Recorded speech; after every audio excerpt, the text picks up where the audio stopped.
Hola, ¿qué tal, queridos suscriptores? Bienvenidos un día más a este nuevo vídeo tutorial en el que abordamos temas relacionados con el campo del mantenimiento, y en este en concreto lo que vamos a describir las operaciones más habituales que se realizan en las distintas partes de un equipo frigorífico.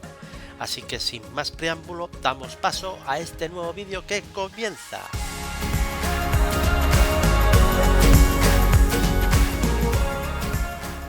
En esta parte 2 ya vamos a entrar un poquito más de lleno en lo que es el mantenimiento, ¿vale? Empezamos esta diapositiva explicando lo que es los distintos tipos de mantenimiento que nos podemos encontrar. Uno es el mantenimiento correctivo, que es el que realizamos cuando se produce una falla inesperada en el equipo y que es necesario reparar porque está ocasionando problemas serios como es la paralización de los servicios y por tanto que hay que restablecer.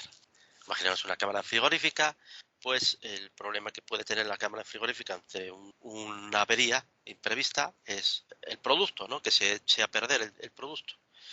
El mantenimiento preventivo es el conjunto de operaciones que se realizan en el equipo y tienen como finalidad minimizar al máximo posible los mantenimientos correctivos, ya que son estos últimos, los correctivos, los causantes de problemas de servicio y problemas graves en los usuarios de estos equipos, ¿vale? Dentro del mantenimiento preventivo tenemos un tipo de mantenimiento que es el control de fugas. Este es un mantenimiento específico que se hacen en los sistemas de refrigeración que contienen refrigerantes, los que estamos hablando ahora. Daremos unas pinceladas sobre la normativa, pero bueno, sobre el control de fugas, que sepáis que hay una norma que está dentro del reglamento de seguridad de instalaciones frigoríficas, que es la instrucción número 17, y ahí habla ampliamente sobre el control de fugas. La reconversión a productos nuevos, pues si hay que hacer un cambio de un refrigerante a uno nuevo,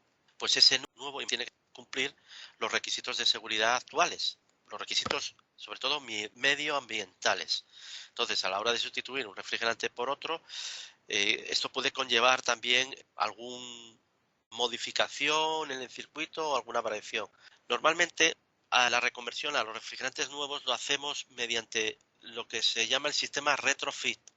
¿Qué significa eso? Que es una sustitución directa, que no hay que modificar más nada, tendemos a eso, pero no siempre es posible y algunas veces hay que sustituir algunas cosillas del equipo frigorífico para hacer la reconversión al refrigerante. Y luego el mantenimiento predictivo es un mantenimiento que ya realizan técnicos con alto grado de cualificación. Aquí lo que se hace es, por ejemplo, pues ya hablamos de centrales frigoríficas, pues imagínate centrales frigoríficas viejas con compresores ya bastante viejos que están funcionando, pero que no están funcionando con una eficiencia o que están funcionando con un consumo bastante elevado, o que el consumo con respecto a equipos nuevos con una sofisticación tecnológica mayor, producto de los avances tecnológicos, pues lo que hay que hacer es un análisis de la inversión-amortización. Es decir, yo tengo una central frigorífica, esto ya, pues, por ejemplo,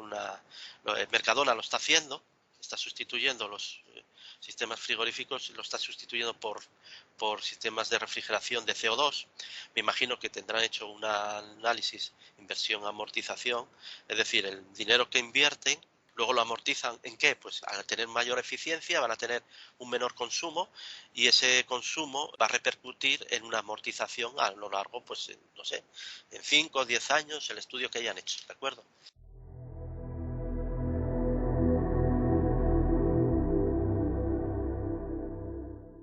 Bueno, dentro del mantenimiento que podemos realizar en el interior de los compresores, tenemos el mantenimiento que podemos hacer en compresores, es la medición del consumo eléctrico con una pinza perimétrica. Bien, esto se realiza bueno, una pinza perimétrica. La pinza perimétrica, como veis en la imagen, veis una persona que está realizando el consumo eléctrico con una pinza perimétrica. Bueno, hay que cable de fase tiene que estar introducido en la espira del medidor, y lo que hace esto es medir la corriente de consumo del equipo, en este caso del compresor. Hay que comprobar que ese consumo no supere el consumo nominal. Si supera el consumo nominal es producto de que pueda haber algún tipo de problema. Otro tipo de mantenimiento es la comprobación de la tensión de la alimentación y el desequilibrio de fases. Es decir, esto puede ocurrir, cuando hablamos de desequilibrio de fases, ocurre en compresores que trabajan, compresores trifásicos, que trabajan a 3 fases. Entonces, lo que hay que hacer es, con un voltímetro en este caso, otro tipo medidor, que realiza la medición de la tensión entre fases. Como son 3 fases, hay 3 posibilidades entre fase 1 y fase 2. Será la tensión de alimentación L1, L2, la tensión de alimentación L2, L3, la tensión de alimentación L3, L1. Bueno, pues esas tensiones tienen que ser aproximadamente iguales. Si no lo son, hay un desequilibrio entre esas fases. Bien, para que no ocurra problemas en el compresor, es necesario que ese desequilibrio de fases sea inferior al 1%. De lo contrario, pérdidas eléctricas y por lo tanto calentamientos excesivos que pueden a la larga producir pues, problemas serios como quemado de alguna fase en el compresor, ¿vale? Entonces hay que comprobar eso, ya os diré cómo se hace. Hay en la siguiente diapositiva me parece que lo vamos a ver. Bueno, esto es una inspección bastante sencilla, que es comprobar que los bornes de conexión eléctrica estén bien apretados. Me decía un amigo que muchos de los problemas de averías eléctricas se deben a malas conexiones. El 90% me decía. Yo, bueno, no sé si será tanto, pero bueno, que por lo tanto es una que es muy sencilla, pero es importante realizarla, porque luego dan averías muy difíciles de detectar, ¿eh? Entonces, es otra de las comprobaciones que podemos comprobar que estén apretados los bornes de conexión eléctricas, tanto de compresores, tanto de la salida de los magnetotérmicos, comprobar todo eso.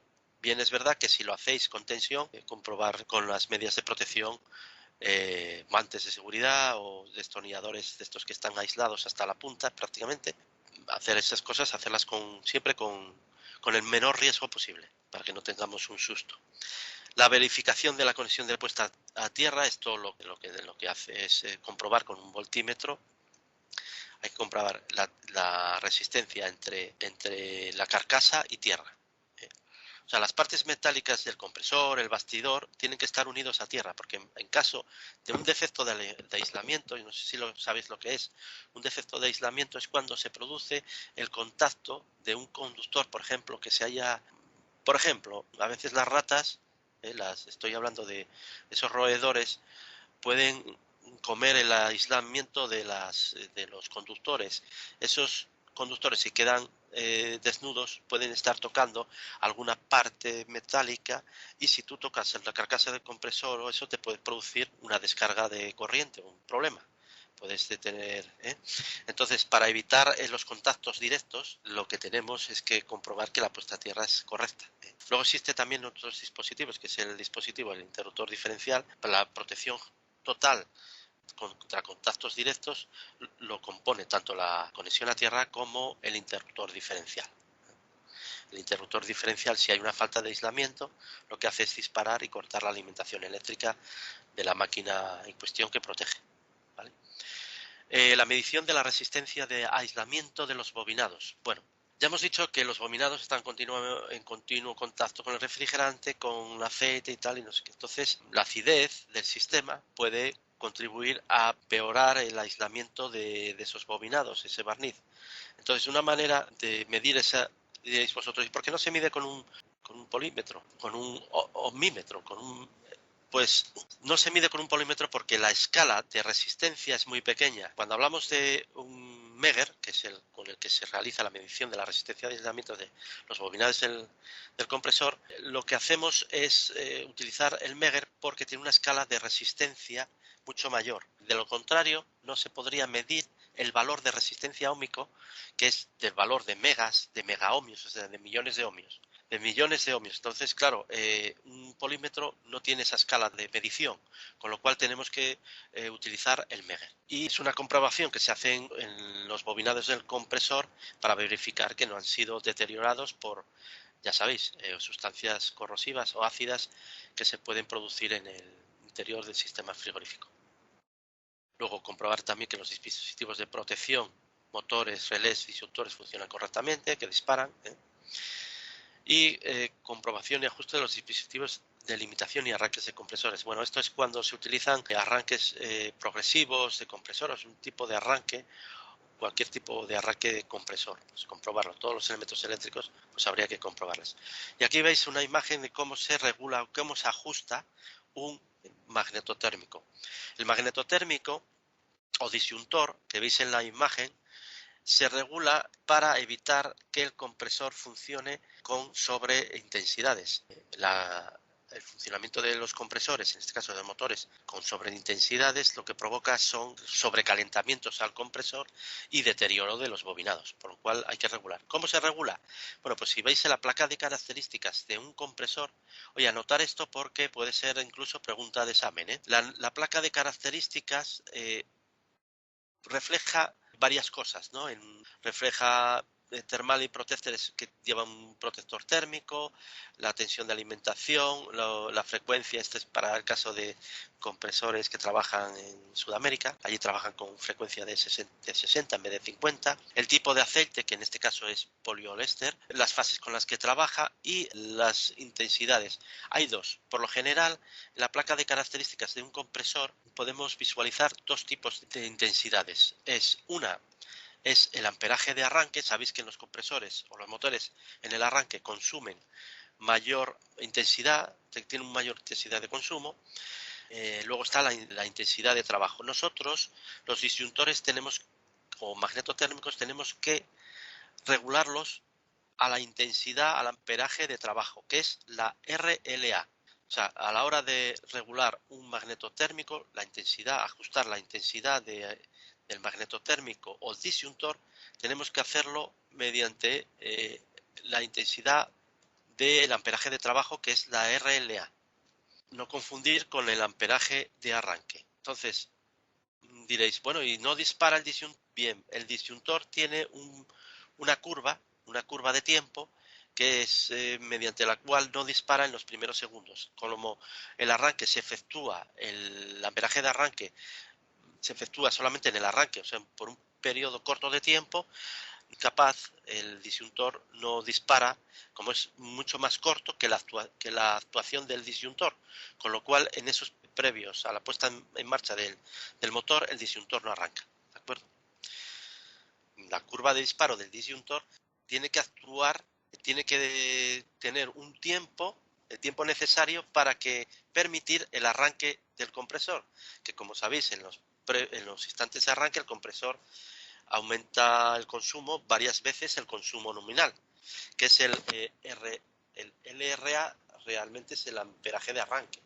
Si multiplicamos 8 por 4, 32, sí, en torno a 8 veces el consumo nominal. Entonces, esa curva, a la hora de elegir el disyuntor, efectivamente tenemos que comprobar la curva de disparo del disyuntor.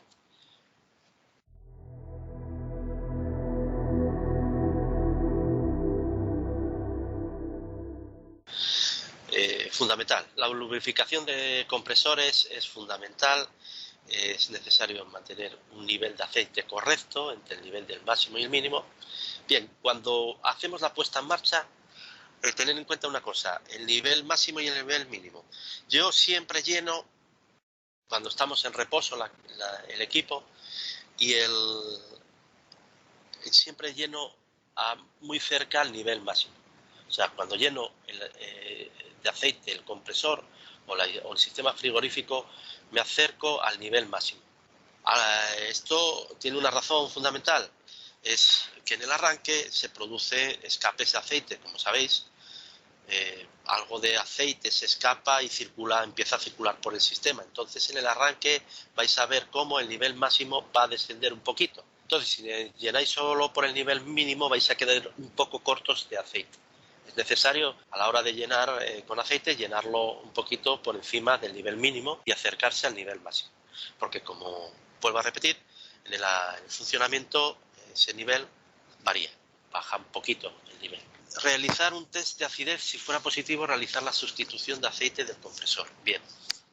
La acidez en el sistema es uno de los mayores problemas, conlleva muchos problemas en el funcionamiento del equipo, conlleva la acidez conlleva sobre todo, lo más importante, el deterioro de los devanados del compresor y por tanto un problema a corto plazo de aislamiento y posteriormente quemado de los bobinados, deterioro de los bobinados y deterioro de la parte eléctrica del compresor.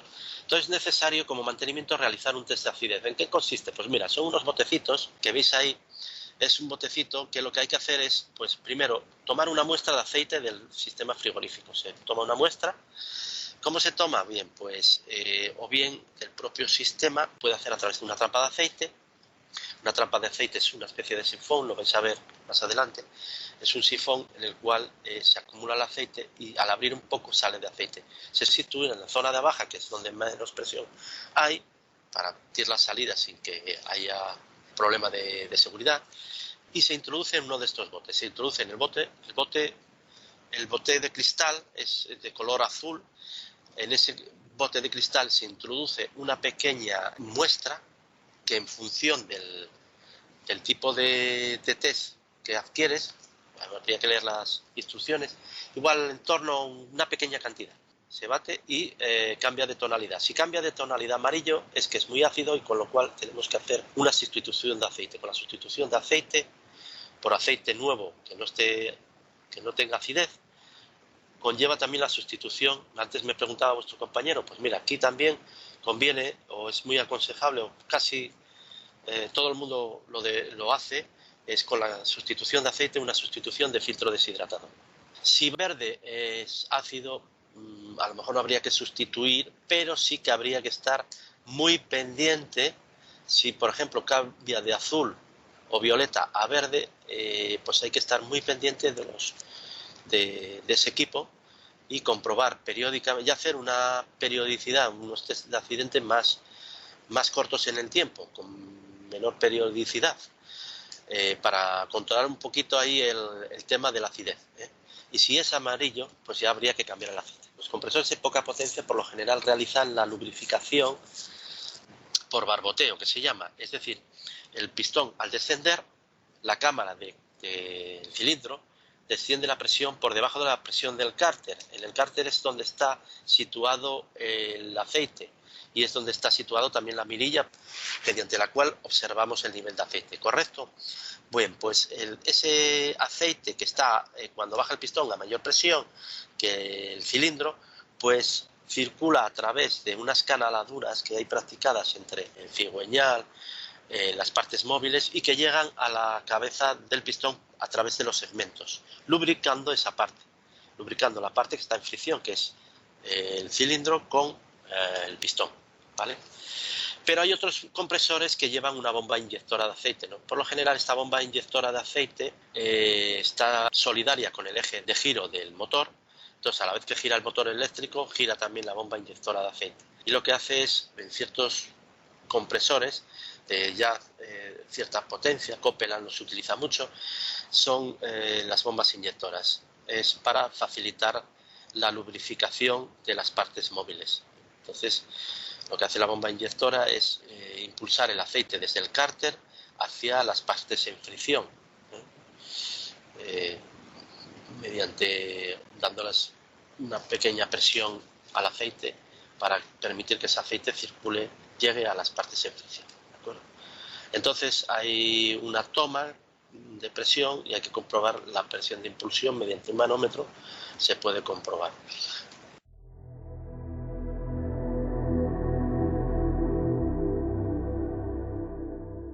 El mantenimiento de tipo mecánico, una de las cosas, yo no sé si lo habéis visto, esto también se hace, seguramente lo habréis hecho algunos de vosotros también, con los circuladores, que es colocar el destornillador a modo de estetoscopio en la oreja y en contacto con el circulador. Puedes oír perfectamente con un sonido característico el ruido del rodete al girar. Entonces acostumbras el oído a ese ruido y si ese ruido se modifica es producto de que algún rodamiento o alguna parte del rodamiento esté teniendo algún tipo de problemas.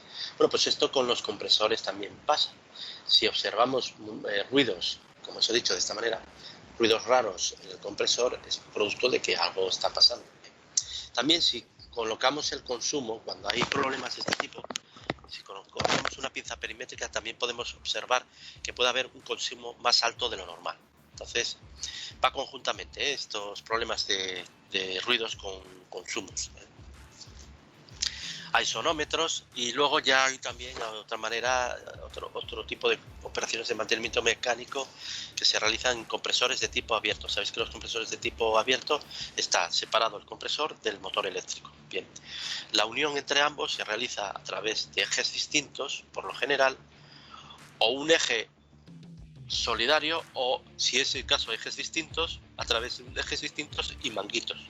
El eje del motor y el eje del compresor tiene que tener una perfecta alineación. Bueno, esto se hace sobre todo en sistemas industriales, o sea, a nivel de centrales frigoríficas, frío comercial, no es muy habitual, no se trabaja este tipo de compresores. Por lo general son compresores semiherméticos los que se utilizan, salvo en amoníaco.